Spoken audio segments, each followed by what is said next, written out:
ভাৰত পাকিস্তানৰ মাজত আৰম্ভ হোৱা যুদ্ধ সাময়িকভাৱে যদিও স্থগিত ৰখা হৈছে, যুদ্ধৰ বিৰতিত আছে, কিন্তু যিকোনো মুহূৰ্ততে পুনৰ ভাৰতে সেই সিন্ধু অভিযান আৰম্ভ কৰিব পাৰে যদিহে সন্ত্ৰাসবাদীয়ে পুনৰ কাৰ্যকলাপ আৰম্ভ কৰে বা পাকিস্তানৰ সেনাই যদি যুদ্ধবিৰতি উলংঘা কৰে তেনেহ'লে তাৰ উচিত প্ৰত্যুত্তৰ দিয়া হ'ব বুলি কালি ভাৰতৰ প্ৰধানমন্ত্ৰী নৰেন্দ্ৰ মোদীয়ে দেশবাসীক সম্বোধন কৰি স্পষ্টকৈ ঘোষণা কৰিছে। আৰু ইয়াৰ পিছতো বৰ্তমান যিকোনো পৰিস্থিতিত মোকাবিলা কৰিব পৰাকৈ জিলা প্ৰশাসন কি ধৰণে সাজু হ'ব, আভ্যন্তৰীণ দেশৰ ভিতৰত থকা নাগৰিকসকলক কি ধৰণে সুৰক্ষিত কৰিব লাগিব সেই বিষয়ে শিৱসাগৰ জিলাত সঘনাই আলোচনা কৰি থকা হৈছে।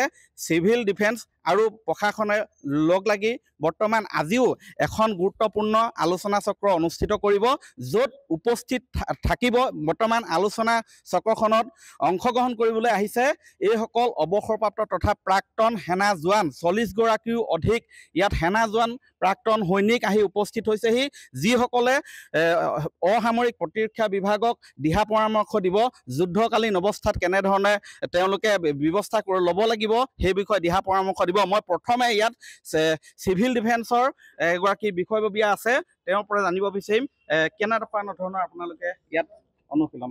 আচলতে কথাটো আপোনালোকে ইতিমধ্যে গম পাইছে সকলোৱে যে যিটো আমাৰ দেশৰ বৰ্তমান যিটো জিঅ' পলিটিকেল চিনেৰিঅ আছে সেইটোৰ ওপৰত লক্ষ্য ৰাখি আমি যোৱাকালি আমাৰ এখন ভিডিঅ' কনফাৰেঞ্চ হৈছিলে 3:30 বজাত।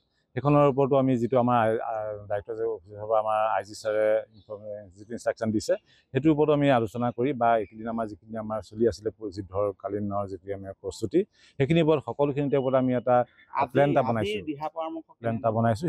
এইটো আজি তাৰে এটা অংশ। গতিকে আজি এই অংশ হিচাপে আমি আচলতে সৈনিক ৱেলফেয়াৰ যিটো অফিচ আছে তেওঁলোকৰ লগত যোগাযোগ কৰিছিলোঁ, মিটিং এটা কৰিছিলোঁ আমি যোৱা 10 তাৰিখে।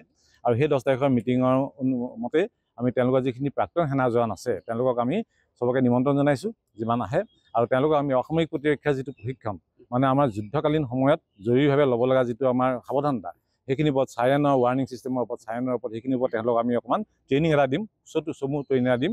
আৰু এইটো আপোনালোকক জনাবলৈ পাই সুখী হৈছোঁ যে ভাৰত চৰকাৰে আমাৰ যিটো মিনিষ্ট্ৰী অফ হোম এফেয়াৰ্ছ তেখেতৰ ফালৰ পৰা এটা অনলাইন এটা পৰ্টেলো শ্বৰ্টলি এইটো অপেন কৰিব, তাত আমাৰ সকলোৱে যোগদান কৰিব পাৰিব। এনেধৰণে তেওঁলোকে আয়োজন কৰিছে। মই দেখুৱাইছোঁ এইসকল হৈছে অৱসৰপ্ৰাপ্ত তথা প্ৰাক্তন সেনা জোৱান, যিসকলৰ বহুতেই 1971 চনৰ ভাৰত পাকিস্তানৰ যুদ্ধৰ সময়ত 65 চনৰ যুদ্ধৰ সময়তো আছিলে, তেওঁলোকে অংশগ্ৰহণ কৰিছিলে। মই ইয়াত নেতৃত্বত থকাসকলৰ পৰা জানিব বিচাৰিম এতিয়াও আপোনালোক সাজু হৈ আছে সষ্টম?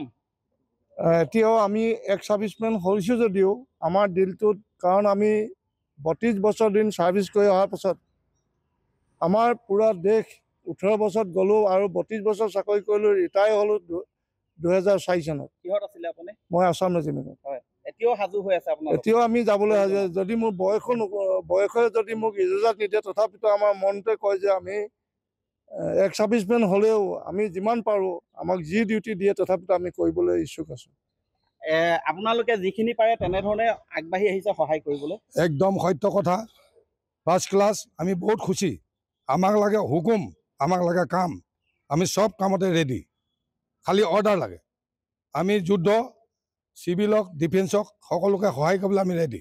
এতিয়া যি ধৰণে সন্ত্ৰাসবাদীৰ ঘাটি ভিতৰত গৈ ধ্বংস কৰিলে তাক লৈ সুখী? একদম বহুত ভাল পাইছোঁ। আৰু এটা দুখ পাইছোঁ আমাক নামাতাৰ কাৰণে। আমাৰ গুলিটো বহুত স্পীড আছে। হয়, আমাৰ গুলি এক ছাৰ্ভিচমেন বহুত স্পীড আছে, আমি পিছলৈ হতি নাযাওঁ। হয়, তেওঁক দেখিছে এয়া লাখুটিৰ ভৰত তেওঁলোকে ভৰ দি আছে, তথাপিতো কিন্তু তেওঁলোকৰ অন্তৰখনে কৈ আছে, তেওঁলোকৰ সাহসে কৈ আছে ভিতৰৰ পৰা যে তেওঁলোক এতিয়াও প্ৰয়োজনত তেওঁলোকো ওলাই যাব। আপুনি কোনটো ডিপাৰ্টমেণ্টত আছিলে? ধন্যবাদ। মই ইণ্ডিয়ান নেভিত। আপুনি ৱাৰৰ সময়ত গৈছিলে? ৱাৰটো সময়ত মই গৈছিলোঁ, মানে বহুত লম্বা ষ্টৰী হ'ব। মই নুসুধো 97ত আপুনি নেভিত? 70 ইয়াৰ্ছ তেহেতৰ মই তেতিয়া আমাৰ ৰাছিয়াৰ পৰা 8খন মিছাইল চিপ আনিছিলে।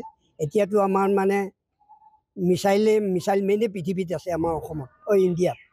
তেতিয়া আমাৰ ৰাছিয়াৰ পৰা 8খন মিছাইল চিপ আনিছিলে, যিখন missile chip only for harbour protection. বা ইণ্ডিয়ান ডিফেন্সে তাক টৌ কৰি লৈ গৈ কৰাচী বন্দৰত ব্লাষ্টিং কৰিলে, আপুনি গৈছিলে? য়েছ, আমি জাহাজত গৈছিলোঁ। হয়, এইসকলে সেই স্মৃতি এতিয়াও বুকুত মনত বান্ধি থৈছে, কঢ়িয়াই লৈ ফুৰিছে।